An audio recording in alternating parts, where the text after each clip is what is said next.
Allez, on retrouve nos invités pour la suite de ce débat. On ne peut plus intéressant. Emmanuel Vivien Tomi, directeur de publication de Plume Libre.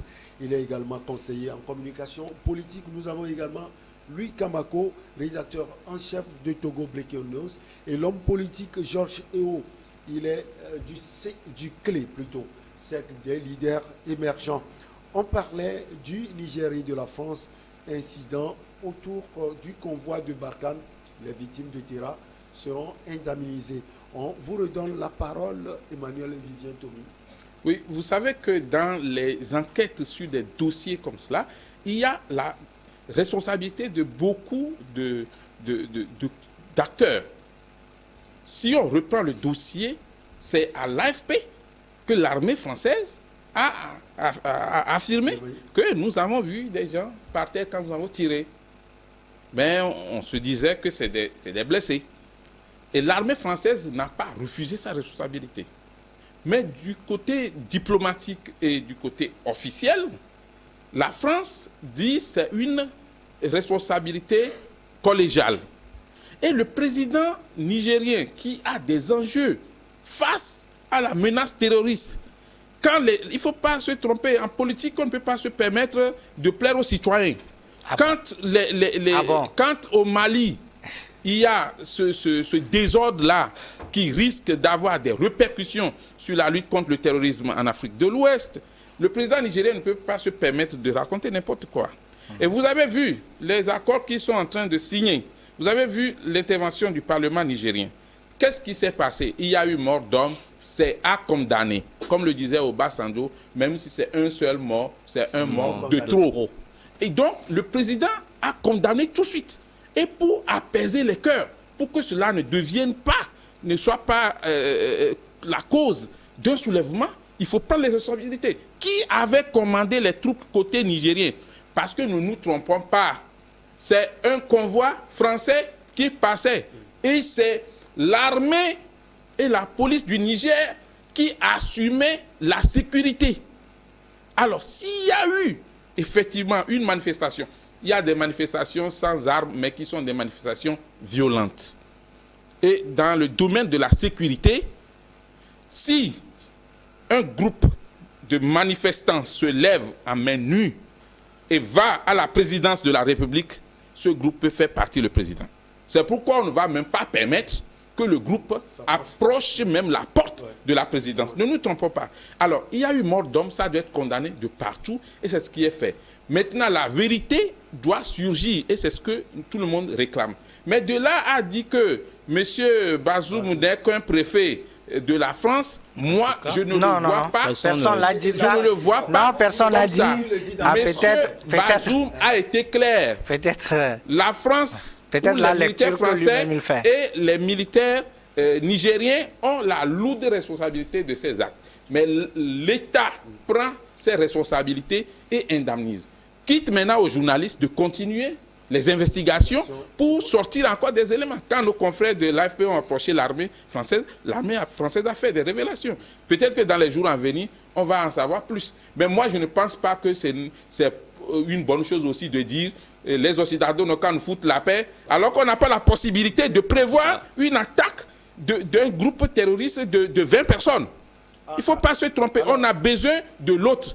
Mais nous devons nous-mêmes prendre nos responsabilités. Mais si quelqu'un veut nous aider à lutter contre le terrorisme, ne nous trompons pas. Laissons ces discours de nous sommes panafricains. Panafricains, vous avez quoi?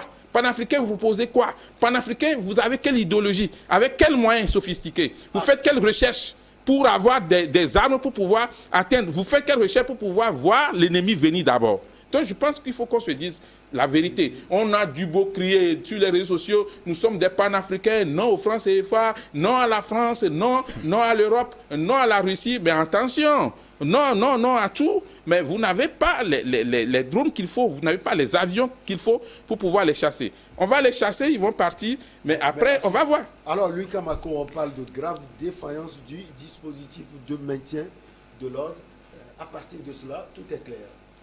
Non, mais le maintien de l'ordre, ça doit être assuré par... Ça, c'est l'enquête qui le relève.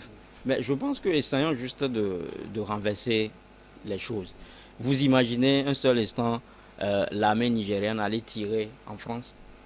Vous voyez ce que ça peut causer? Les tirailleurs sénégalais avaient fait appel. Les tirailleurs sénégalais ça c'est une autre ont été appelés que les tirailleurs sénégalais soient appelés, pas les Français. Pas les Français. Les Noirs ont toujours combattu pour la France Je pense aussi. que ça, Donc aujourd'hui, la France aussi peut combattre pour nous. Restons dans ce contexte-là. Est-ce que vous voyez une armée française en train d'aller tirer en France? C'est pas possible. À quelle occasion? Une armée en train d'aller de passage. De passage, voilà, de passage pour aller vers l'Ukraine, bloqué par les Français et que l'armée là ait le culot de tirer. Je ne pense pas. C'est-à-dire que le problème aujourd'hui, c'est le territoire français qui a tiré. Qui a tiré? Qui a tiré? Mais vous-même, vous êtes en train de dire tout à l'heure que les militaires ont dit que nous avons... Les militaires français ont tiré. Les militaires nigériens ont tiré. Tir de sommation même dont pas. Voilà, tir de sommation même dont sont pas. Est-ce que les tirs de sommation, est-ce qu'on les tire dans la foule? Non. Des tirs de sommation, ça se tire en l'air. Oui. C'est-à-dire c'est une sorte d'avertissement. C'est pour nous dire que vous nous poussez au dernier retranchement et que nous pouvons... Je suis... Ouais, mais c'est les Français qui ont tiré. Vous avez les preuves. Je n'ai pas le preuve, mais je viens de te citer le président. Le président dit que je viens de te citer le président Mohamed Bazoum même qui a reconnu que en fait ses amis français, ont procédé à des tirs de sommation. Et que ce sont ces tirs de sommation là qui ont causé la mort à ces 3 enfants. Donc c'est aussi clair que ça. Je pense que c'est clair. Donc aujourd'hui tout le monde reconnaît que ce sont les militaires français qui ont tiré. Et pourquoi les militaires français ont tiré? On limoge le ministre de la Sécurité. Oui, mais c'est ce qui devient... C'est ce que moi-même je ne comprends pas. C'est pour ça que... C'est ce que Einstein a dit, ce qui est incompréhensible, c'est que le monde soit compréhensible. Voilà, donc c'est ça. Il n'y a que Bazoum qui puisse expliquer ça. Maintenant, aujourd'hui... Il était sur le terrain. Bazoum n'était pas sur le terrain, mais malheureusement, il a eu le courage de vite licencier les gens. Il a justement eu le courage pour terminer, c'est-à-dire que... Les forces qui sont en train de quitter les pays, là, ils n'ont qu'à venir dans notre pays pour nous aider pour lutter contre le terrorisme. Les Africains ont créé quoi? Je pense qu'il faut que les Occidentaux, ou bien ceux dont Tommy Vivien est en train de parler, nous laissent tranquilles. L'Afrique a la capacité de gérer ce qu'il a. L'Afrique, aujourd'hui... Ça fait combien de temps que les terroristes nous attaquent? Non, mais il faut qu'ils les terroristes qui les envoient.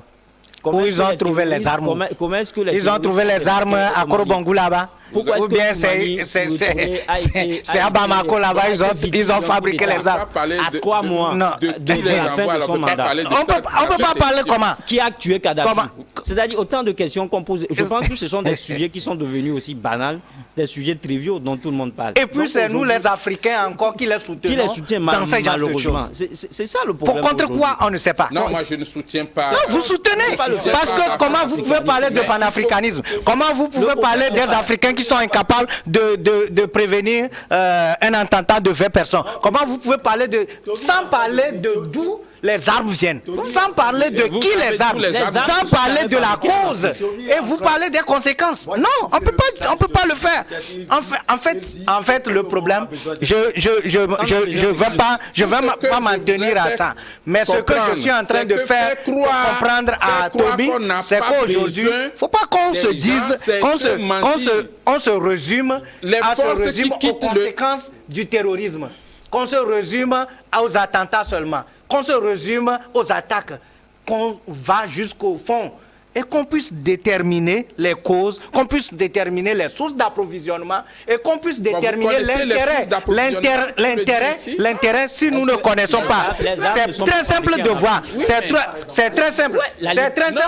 Non, même si on ne parle pas de la Libye, c'est très simple de voir. C'est très simple de voir. C'est très simple de voir. Est-ce que les armes sont forgées à Bamako? Est-ce que les armes qu'ils utilisent, c'est à Ouagadougou ici? C'est à Niamey. Est-ce que Lomé fabrique des armes? Quand vous arrivez à conclure que ce n'est pas sur notre continent, non, Michel, ce sont nos frères qui pensent que le panafricanisme ne peut rien résoudre. Ce sont nos frères qui ont tendance... Moi, je ne suis pas pour le panafricanisme que nous ne pouvons rien... Il faut faire des actes, il faut faire des actions. Quand vous voyez tout ce qui se passe, moi je ne suis pas contre un pays, mais je me suis dit tout simplement qu'il est temps Oui. Il est temps, J'ai la parce parole maintenant. qu'il vient de dire quelque chose. Il vient J'ai de la dire quelque parole chose. maintenant. Il vient de Là, dire ce quelque n'est plus chose un de débat. très important. Il vient de dire quelque chose de très important que je vais dire, que la politique, en matière de politique, on s'en fout de l'intérêt de la population. Je n'ai jamais dit ça. Il vient de dire non, tout je ça suis tout un à l'heure. analyste politique. Il dit, je ne peux jamais quand dire il ça. s'agit de prendre certaines décisions politiques, on s'en fout de l'intérêt de la population. Jamais dit ça. Et j'ai dit non. Non, Je dis non. Il vient de dire. J'ai bien écouté. Et quand on va repasser, il va voir. Non, je ne peux jamais dire ça. Je dis quand tu es chef de l'État, quand tu es chef de l'État, tu vois les enjeux. Mon frère, tu vois les enjeux. Il n'y a aucun enjeu supérieur à la population. Les enjeux, c'est par rapport à l'intérêt de la population. Je vous explique, en termes sécuritaires,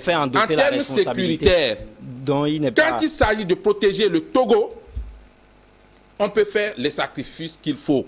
Oui, et quand on parle de Togo, on parle de la population togolaise. Ce n'est pas les arbres, ce n'est pas les édifices. Si on a besoin de l'aide des Occidentaux, on sollicite cette aide. Non, il n'y a pas de problème. On peut demander l'aide.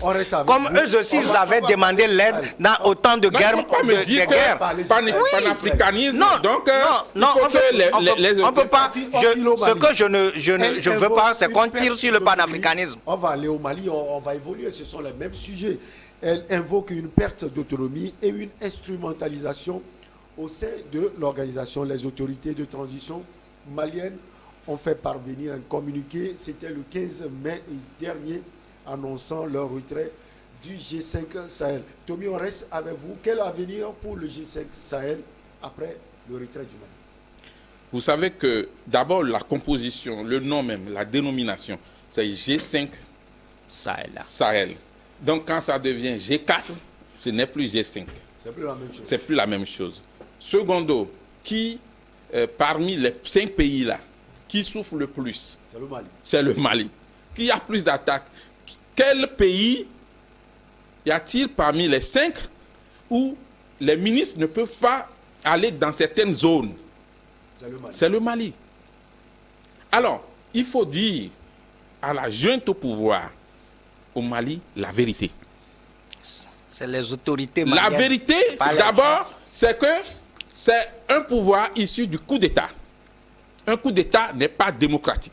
Et moi, je ne vais jamais accepter un coup d'État. Oui. Si c'est une révolution, je peux l'accepter. La révolution, c'est quoi? Le peuple dit stop au régime et le peuple prend ses dispositions. Les deux aussi. Mais la révolution, ce n'est pas le coup d'État. Le coup d'État, c'est un groupe de personnes qui prend les armes et qui utilise la force pour démettre le pouvoir légal, légitime, le pouvoir démocratique. Ça, c'est un coup d'État. Donc, jusqu'à présent, les pouvoirs issus des coups d'État ne sont pas des pouvoirs légitimes, ne sont pas des pouvoirs démocratiques. C'est la première chose.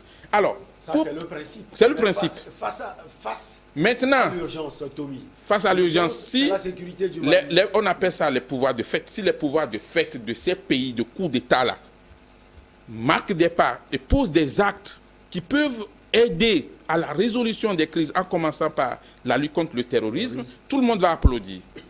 Mais si on prend un pays comme le Mali, où tout est rouge, les boutons sont au rouge, où tout le monde s'inquiète, et tous les chefs d'État et tous les citoyens de l'Afrique s'inquiètent de la suite à donner à la lutte, on se dit, on sort du G5 Sahel. On sort du G5 Sahel après avoir dit, nous ne voulons plus la force... Est-ce que le Mali n'avait pas raison? Parce que les raisons évoquées par le Mali, jusqu'alors, c'est le Tchad qui dirige le G5 Sahel. Alors que Je vais vous expliquer la réalité. La réalité, c'est que dans les dispositions du G5 Sahel, la présidence est tournante. Et donc, si tu vas prendre la présidence du G5 Sahel, on fait une grande rencontre chez toi, et puis après, tu prends les rênes du G5 Sahel. Mais quand c'est arrivé sur le tour du Mali, les autorités actuelles du Mali ont tout préparé, mais les autres ont refusé de tenir la rencontre. On ne peut pas venir à Bamako. C'est pas une question de ne pas... Non, c'est pas une question de ne pas venir à Bamako. Vous savez que le Togo, par exemple, a offert ses offices pour faire la médiation pour que le pays, le Mali, retrouve quand même une certaine confiance vis-à-vis de la communauté internationale. Ça nous intéresse. On va plus élucider cela, mais après la pause. On marque la petite pause.